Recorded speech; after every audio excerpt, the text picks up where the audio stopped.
আচ্ছা এই তুমি কি আমাকে একটা কথা বলতে পারবা?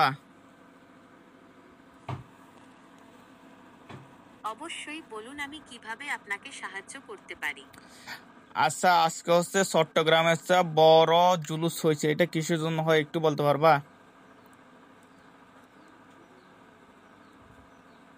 এটা ছিল পবিত্র ঈদে মিলাদুন্নবী সা উপলক্ষে যশনে জুলুস।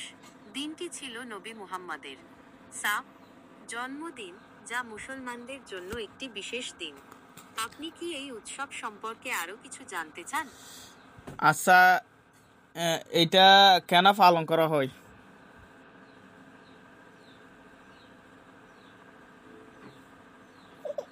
নবী মুহাম্মদ এর জন্মদিন স্মরণে মুসলমানরা এই দিনটি পালন করে। দিনটি ইসলামের ইতিহাসে একটি গুরুত্বপূর্ণ দিন। এই দিনে মুসলমানরা বিভিন্ন মসজিদে জড়ো হয়ে নবী মুহাম্মদের সা জীবন ও শিক্ষার উপর আলোচনা করে। তারা গরিবদের খাবার বিতরণ করে এবং বিভিন্ন ধরনের সামাজিক কর্মকাণ্ডে অংশ নেয়। আচ্ছা, তুমি কি বলতে পারবা এই জুলুসে কতজন মানুষ হতে পারে? ছবিতে তো অনেক মানুষ দেখা যাচ্ছে। সাধারণত এই জুলুসে অনেক মানুষ অংশ নেন, প্রায় কয়েক লাখের মতো।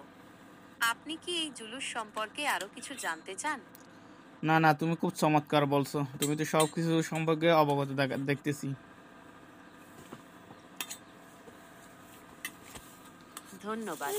আপনার যদি এই বিষয়ে বা অন্য কিছু জানার থাকে, তাহলে আমাকে জিজ্ঞাসা করতে পারেন। আমি উত্তর দিতে চেষ্টা করব।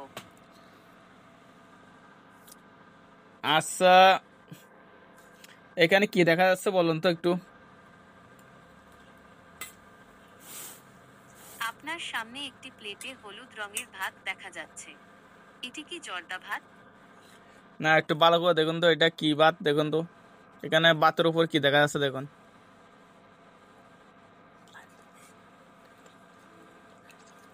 আপনি ঠিক বলেছেন, এটা জর্দা ভাত নয়। এটা তো দেখছি মাংস দিয়ে রান্না করা হলুদ ভাত, সম্ভবত বিরিয়ানি বা তেহারি। এটা কি আপনার নিজের জন্য? হ্যাঁ হ্যাঁ হ্যাঁ, এটা হচ্ছে বিরিয়ানি, তুমি তো বলতে পারতেছো। ধন্যবাদ। আপনার সাথে কথা বলে ভালো লাগলো।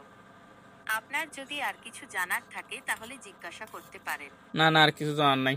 আচ্ছা, এগুলা কি বলতে পারো কিনা দেখো তো।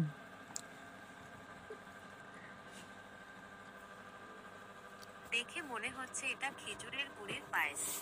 এটি কি আপনার তৈরি? হ্যাঁ হ্যাঁ হ্যাঁ। আচ্ছা, তোমার সাথে কথা বলে ভালো লাগলো, পরে আবার কথা হবে।